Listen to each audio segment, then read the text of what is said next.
Setelah Dennis yang dibantu sama atelier berhasil membangun restoran impiannya, pengunjung pertama yang datang malah bikin mereka salfok, di mana seluruh tubuhnya dipenuhi sama zirah lengkap dari atas sampai bawah.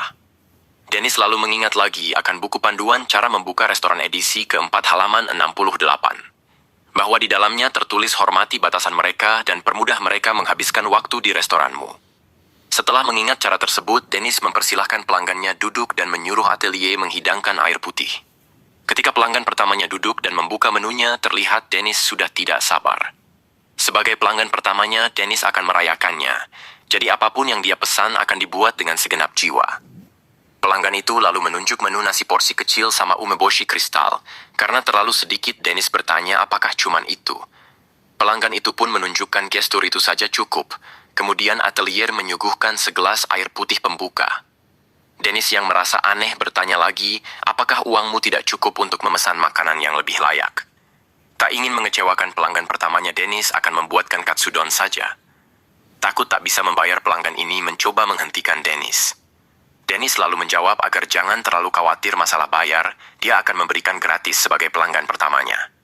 Saat itulah Dennis baru menyadari kalau pelanggannya ini merupakan seorang wanita. Karena sudah terbongkar, dia lalu menunjukkan wajah aslinya. Pelanggan itu cerita pada Dennis kalau dirinya telah dikeluarkan dari party karena memiliki gender perempuan. Bagi mereka, wanita itu lemah dan hanya merepotkan. Dennis yang mendengarnya tak terlalu setuju sih.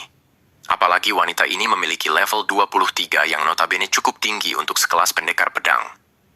Wanita ini juga cerita kalau ada party terkuat yang wakil ketuanya bergender perempuan. Dari setiap duelnya, dia selalu menyerang duluan dan memberikan luka kritis pada lawannya. Dennis yang kenal betul sama wanita yang diceritakan tadi, yaitu Katie, langsung memberi tanggapan kalau dia bermasalah serius sih. Setelah pengalamannya itu, dia selalu menyembunyikan gendernya agar diterima dalam sebuah party. Sayangnya, akibat dia tak berbicara, rencananya malah gagal. Krisisnya lagi, uang tabungannya sekarang tinggal sedikit karena tak pernah mendapatkan pekerjaan. Setelah mendengar cerita tersebut, Dennis menenangkan pelanggannya sambil menyuguhkan makanan. Sebelum makan, wanita ini kembali memastikan kalau dia tak perlu membayar makanan ini. Dennis janji tak akan menagih, tapi kalau makan lagi baru bayar. Dengan membaca bismillah, wanita ini langsung melahap makanan yang ada di depannya. Betapa senangnya hati wanita ini mendapatkan makanan yang begitu lezat dan gratis pula. Mendengar pendapat pelanggannya, Dennis merasa senang. Dennis juga bilang semoga kamu menjadi pelanggan tetap. Merasa kasihan sama pelanggannya, Dennis akan membantu dalam mencarikan party. Namun Dennis meminta wanita tersebut sering datang kemari agar mudah mengabarinya. Maklum belum ada handphone. Wanita ini pun sangat senang dan mengucapkan terima kasih pada Dennis. Saat makan siang tiba, restoran Dennis sekarang mulai banyak pengunjung. Terlihat para pengunjung pada memuji masakan yang Dennis berikan. Tak sampai di situ saja, atelier yang menyuguhkan air pada para pelanggan juga dibilang imut. Meskipun begitu, atelier terlihat tak peduli dan langsung pergi setelah menyelesaikan tugasnya. Saat Dennis mendengar percakapan dari pelanggannya kalau mereka akan masuk ke dungeon, Dennis lalu bertanya, apakah mereka mau menerima seorang petualang wanita. Dennis juga bilang kalau wanita ini sangat mudah bergaul dan kemampuannya juga lumayan. Mendengar hal itu, kelompok ini dengan senang hati menerimanya, apalagi mereka lagi kekurangan lini penyerang. Pada sore harinya, Dennis bilang ke wanita tadi kalau ada party yang mau menerimanya. Mendengar hal itu, wanita ini sangat senang dan akan membalas kebaikan Dennis. Meskipun Dennis yang mencarikan party tadi, namun dia merasa khawatir sebab kelompok tadi dengan mudah menerima tawarannya. Namun wanita ini tak peduli sebab yang lebih penting mendapatkan party agar dia bisa punya banyak uang. Dennis menyuguhkan lagi pesanan dari wanita ini. Tanpa ragu, wanita ini langsung memakannya dan kembali memuji masakan Dennis. Setelah menghabiskan makanannya, wanita ini akan setiap hari datang ke restoran Dennis. Setelah wanita ini pergi, restoran Dennis masih saja banyak pengunjung. Terlihat semua pelanggan yang baru pertama kali merasakan masakan Dennis langsung dibuat jatuh cinta. Bahkan sampai malam hari pun, pelanggan Dennis masih ada. Yaitu dua wanita yang juga memuji masakan Dennis. Karena restorannya mau tutup, atelier diminta Dennis untuk mengambil Gordon. Saat kedua pelanggannya berbicara kalau lagi ramai berita tentang party yang merekrut wanita solo. Dennis yang mendengar percakapan mereka langsung dibuat kaget. Kedua pelanggan itu juga bilang kalau party tersebut membawa wanita solo jauh ke dalam dungeon. Setelah itu mereka memperkosanya dan meninggalkannya. Kejadian itu sudah terjadi 2 kali dan setiap mau diselidiki, party tersebut langsung pindah keluar kota. Mendengar cerita tersebut, Dennis jadi khawatir kalau party yang dia rekomendasikan merupakan party yang lagi jadi buron. Pada keesokan harinya, wanita yang direkomendasikan sama Dennis bertemu juga sama partinya. Wanita ini lalu memperkenalkan dirinya yang bernama Henrietta. Party ini juga memperkenalkan diri mereka. Melihat kehambelan yang mereka tunjukkan membuat Henrietta tak merasa curiga. Dalam perjalanan menuju dungeon, Henrietta bertanya tentang misi yang mereka ambil. Pemimpinnya bilang kalau questnya hanya mengumpulkan barang, setelah itu mereka kembali pulang. Henrietta kembali tanya barang seperti apa, namun mereka bilang untuk dibahas di dalam saja. Sebenarnya Henrietta ingin tahu lebih lanjut mengenai questnya, namun karena takut canggung dia mengurungkan hal itu. Ketika sudah berada di dalam dungeon, Henrietta menyerang semua monster yang muncul. Sedangkan yang lain hanya melihat dan memuji kemampuan Henrietta. Di sini Henrietta yang mendapatkan pujian merasa senang, sebab ini pertama kali buatnya. Selama ini Henrietta hanya dianggap lemah dan disuruh di bagian belakang saja. Henrietta merasa mungkin party inilah yang selama ini dia cari-cari. Setelah itu mereka kembali masuk lebih jauh ke dalam dungeon. Ketika kembali bertemu monster, Henrietta lah yang menghabisinya. Karena terlalu banyak mengeluarkan tenaga, Henrietta sampai merasa kecapean. Henrietta lalu tanya pada mereka seberapa jauh lagi mereka akan masuk. Mereka pun bilang kalau tujuannya berada di depan lagi. Singkat cerita, akhirnya mereka telah sampai di tempat kristal biru yang menjadi tujuan mereka. Saat mereka mengumpulkan kristal tersebut, Henrietta memilih istirahat karena kelelahan. Ketua part pun menyuruh healer mereka untuk mengembalikan stamina Henrietta. Namun yang dia lakukan malah memberikan kejutan listrik pada tubuhnya. Saat Henrietta berusaha mengambil pedangnya, ketua party langsung menginjak tangannya dan menjauhkan pedangnya. Ternyata party yang diikuti sama Henrietta merupakan buronan yang selama ini telah dicari-cari, di mana mereka bilang kepada Henrietta untuk melayaninya selama 1 jam ke depan. Setelah mereka puas menikmati tubuh Henrietta, mereka akan memberikan sihir listrik lagi. Jika beruntung, Henrietta masih bisa selamat. Mendengar hal itu, Henrietta berusaha untuk menggerakkan tubuhnya. Namun akibat sihir tadi, dirinya tak bisa bergerak. Henrietta lalu ingat kalau perkataan Dennis kemarin untuk lebih hati-hati memang benar. Apalagi di awal perjalanan ke dungeon, Henrietta sebenarnya sudah merasa curiga, tapi karena terlalu senang dia menjadi lupa. Semua pakaian Henrietta pun langsung dilepaskan sama mereka. Di mana mereka begitu kagum sama tubuh indah yang ada di balik zirah Henrietta. Meskipun Henrietta berusaha teriak meminta bantuan, namun suaranya tak akan didengar siapapun.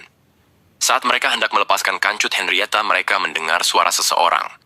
Ketika ketua party menyuruh salah satu dari mereka untuk ngecek, tiba-tiba tubuh ketua party terlempar akibat serangan dadakan. Saat mereka melihat sosok yang menyerang, mereka begitu terkejut. Bagaimana bisa ada monster yang seluruh tubuhnya hanya dipenuhi otot kekar? Padahal mereka juga belum terlalu dalam masuk ke dalam dungeon, tapi kenapa sudah melihat hal yang menakutkan gini? Pemimpin party lalu menyuruh temannya untuk melihat level monster yang menyerangnya. Namun hal itu tak bisa dilakukan sebab level mereka berbeda sangat jauh. Mengetahui mereka tak akan bisa menang melawan monster tersebut, mereka memutuskan buat kabur. Sayangnya monster itu dengan cepat melumpuhkan ketua mereka dengan sekali serang. Tak sampai di situ saja, para komplotan yang lain juga tak luput dari serangannya. Henrietta yang masih tak bisa bergerak hanya dapat melihat penjahat yang mau melecehkannya dihabisi. Sebelum Henrietta tak sadarkan diri, dia seperti tahu gerakan yang dianggap monster tersebut kayak Dennis, pemilik restoran. Pada sore harinya, Henrietta mendatangi restoran Dennis buat cerita kalau dirinya terbangun dari pingsan sudah ada di ruang tunggu Guild Petualang. Henrietta juga bilang kalau kelompok yang mau melecehkannya juga diikat di depan pintu dungeon. Ketika Guild menyelidiki lebih dalam, ternyata semua anggota party tersebut merupakan buronan kriminal. Mendengar cerita Henrietta, Dennis merasa kasihan padanya. Setelah kejadian ini, Henrietta akan lebih berhati-hati lagi dalam memilih party. Dennis kemudian meminta maaf sama Henrietta karena tak melakukan riset dahulu kepada party tersebut. Henrietta sendiri tak menyalahkan Dennis, sebab Dennis hanya ingin membantunya buat menemukan party. Saat itu perut Henrietta berbunyi. Dennis lalu bertanya mau makan apa. Jangan khawatir tak punya uang, tinggal bilang saja mau makan apa. Dengan malu-malu, Henrietta ingin makan set Higgins Steak Supreme. Dennis merasa salah deh menawari Henrietta soalnya dia malah pilih menu termahal. Tapi karena sudah janji Dennis akan membuatnya, Atelier juga diminta untuk makan bersamanya. Ketika Dennis mau membuat steak, tiba-tiba 2 pelanggan wanita yang sering makan ke restoran datang.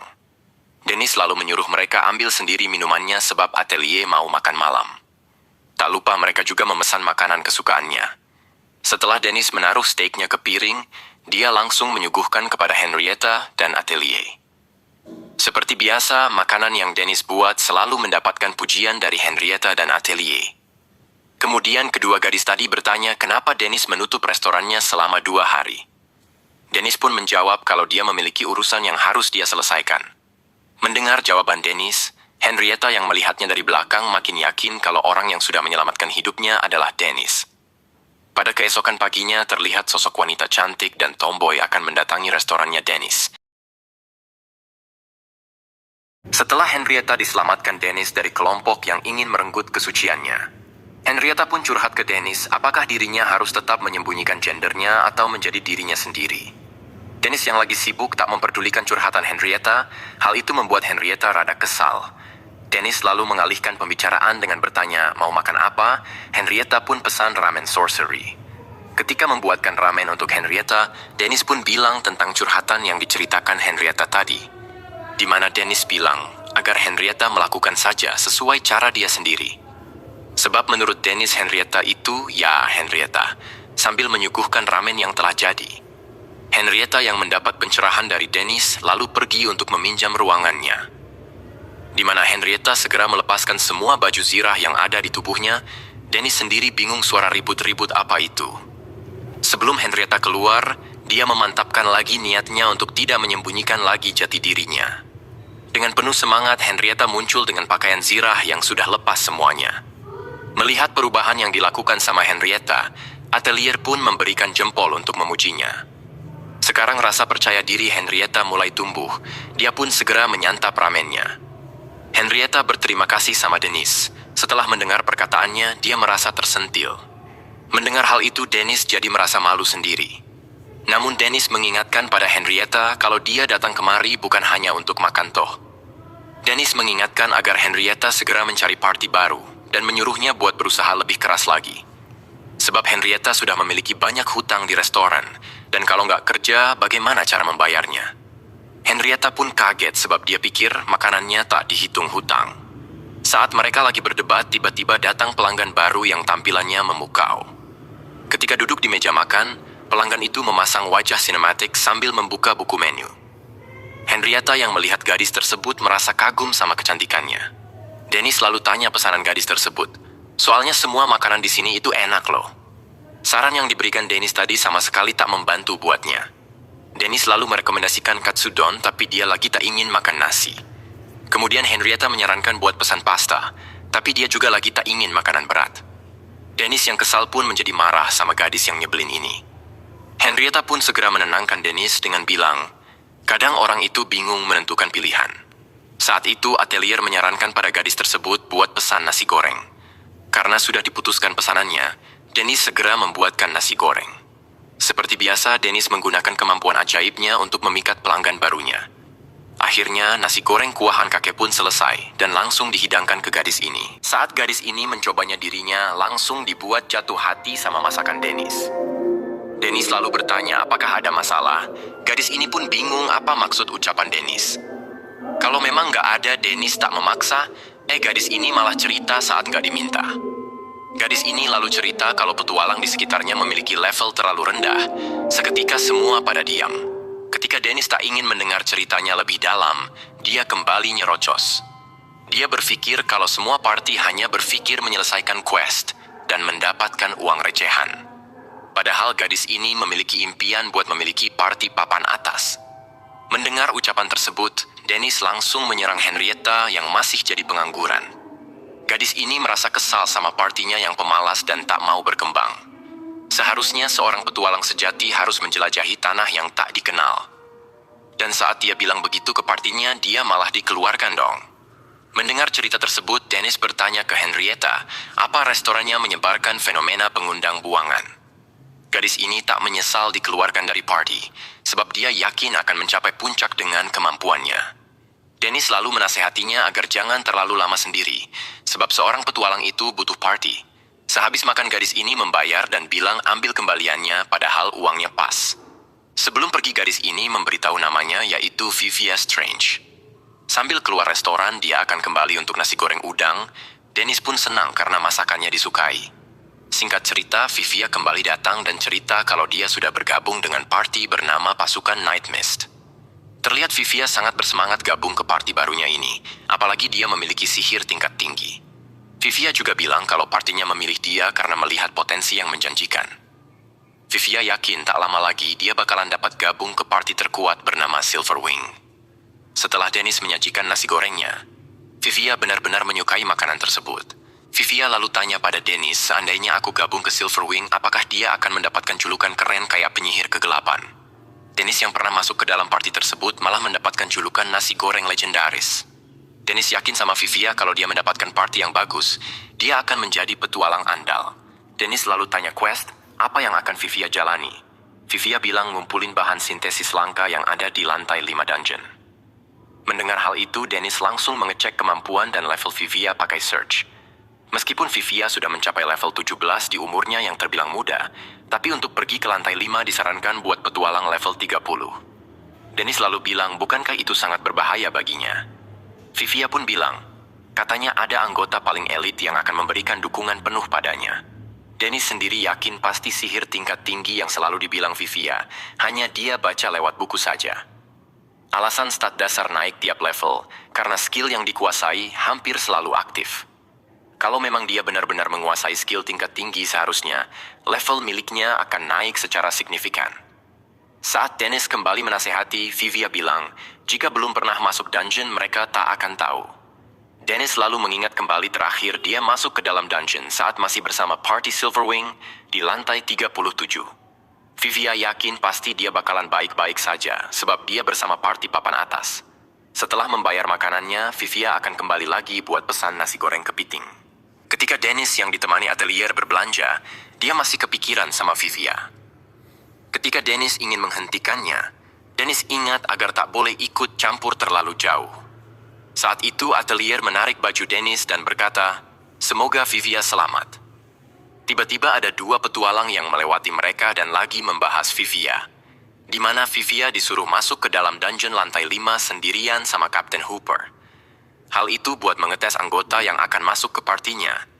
Padahal yang sudah petualang pada meninggal saat melakukannya. Saat itu, Dennis membawa kedua petualang tadi ke tempat sepi untuk dimintai keterangan. Karena mereka melawan Dennis, terpaksa menghajar mereka berdua hingga babak belur. Setelah mendapatkan informasi, Dennis bilang ke atelier kalau restorannya tutup dulu. Atelier tahu kalau Dennis mau menyelamatkan Vivia. Atelier pun bilang hati-hati kepada Dennis. Sebelum pergi, Dennis melakukan tos sama atelier sebagai janji mereka untuk kembali dengan selamat. Di dalam dungeon sendiri terlihat Vivia yang lari ketakutan dikejar sama para goblin. Vivia pun kembali mengingat dirinya saat disuruh masuk seorang diri ke dalam dungeon lantai 5. Vivia yang panik terus berlari supaya dia bisa kembali ke lantai 4 bahkan lantai 3 dungeon. Sayangnya saat Vivia berlari dia malah jatuh akibat kakinya diserang sama akar hidup. Saat Vivia mencoba melepaskan akar tersebut, dia tak bisa melakukannya sebab ada magic yang mengalir. Saat Vivia mau menggunakan sihir kepalanya tiba-tiba kosong. Benar apa yang dibilang Dennis kalau Vivia hanya membaca buku sihir tanpa pernah mencobanya. Vivia yakin kalau dirinya kali ini bakalan mati dengan tubuhnya dicabik-cabik sama para goblin. Di sini Vivia menangis sebab tak mau mati seperti ini. Saat dia sudah putus asa, ada seseorang yang menyelamatkan dirinya. Berkat pertolongan dari petualang lain, akhirnya Vivia berhasil selamat dengan bersembunyi di sebuah ceruk. Vivia pun mengucapkan terima kasih sama penyihir wanita di sampingnya karena sudah menolong nyawanya. Penyihir ini bilang pada Vivia kalau mereka masih harus mencari cara kabur dari tempat ini. Mereka lalu berkenalan, di mana penyihir yang menyelamatkan Vivia bernama Cynthia. Saat Vivia tanya kenapa Cynthia bisa di sini, dia bilang kalau partinya telah meninggalkan dia. Cynthia juga sadar kalau dia tak pandai memakai sihir dan hanya menjadi beban partinya. Mendengar kalau Cynthia ditinggalkan sama partinya membuat Vivia merasa kasihan. Cynthia menyarankan pada Vivia untuk menunggu partinya datang. Namun Vivia bilang kalau nasibnya itu sama seperti Cynthia yang ditinggalkan partinya. Vivia lalu sadar kalau dia terlalu sombong. Mungkin ini adalah balasan atas sikapnya yang sok. Setelah saling bercerita, Vivia merasa senang. Karena selama ini tak pernah bisa senyaman ini ngobrol sama orang asing. Mendengar ucapan Vivia, Cynthia jadi merasa senang. Di sisi lain, para goblin masih terus mencari keberadaannya. Vivia yang sadar kalau mereka tak mungkin bisa selamat akan menjadikan dirinya sebagai umpan supaya Cynthia bisa kabur keluar. Namun Cynthia menolak rencana Vivia sebab kalau dia tidak selamat itu percuma saja. Vivia lalu bilang kalau dia tak menolongnya tadi, dia juga bakalan mati kok. Sebelum Vivia pergi keluar, dia kembali mengingat sikapnya yang selalu merendahkan petualang lain. Namun setelah bertemu sama Cynthia, Vivia merasa senang dan ingin agar Cynthia bisa selamat. Setelah mengucapkan hal itu, Vivia langsung pergi keluar tanpa bisa dicegah sama Cynthia. Para goblin yang melihat Vivia muncul di hadapannya langsung berlari menyerang. Meskipun Vivia merasa takut, namun demi menyelamatkan Cynthia, dia memberanikan diri. Vivia pun melancarkan sihir plan yang membuat para goblin tak bisa mendekat. Namun karena sihir itu bukan untuk menyerang para goblin, akhirnya bisa menghancurkan sihir tersebut. Saat nyawa Vivia terancam, tiba-tiba muncul sihir aneh yang menutupi jalan dari para goblin. Betapa kagetnya Vivia saat melihat sosok tinggi besar yang ada di belakangnya. Dipikir itu monster, saat Vivia mendengar suaranya dia langsung tahu kalau itu adalah Dennis, pemilik restoran. Karena sudah ketahuan, Dennis membuka topengnya dan langsung memukul Vivia karena bertindak ceroboh tadi. Saat Dennis mengajak Vivia untuk segera pergi, Vivia bilang kalau masih ada satu orang lagi. Dennis bilang kalau dia tak melihat siapapun selain Vivia. Saat Dennis diminta untuk menjemput Cynthia yang mungkin masih bersembunyi di ceruk. Betapa terkejutnya Vivia saat tahu kalau selama ini Cynthia telah mati dan hanya menyisakan tengkoraknya saja. Sekembalinya ke guild, mereka mencari tahu tentang informasi mengenai Cynthia, di mana Cynthia merupakan penyihir umur 16 tahun yang sudah hilang 13 tahun lalu, di mana Cynthia terpisah dari partinya di dungeon lantai 5. Setelah mendengar informasi tersebut, mereka langsung memakamkan Cynthia dengan layak di pemakaman umum. Dennis lalu bercerita kalau arwah petualang yang mati di dungeon akan menyelamatkan petualang yang masih hidup. Sebagai teman, Vivia akan sering datang mengunjungi makam Cynthia. Tak hanya itu, Vivia juga berjanji akan menjadi penyihir terkuat agar bisa menyelamatkan gadis seperti Cynthia. Dennis lalu mengajak Vivia pulang dan akan membuatkan nasi goreng untuknya.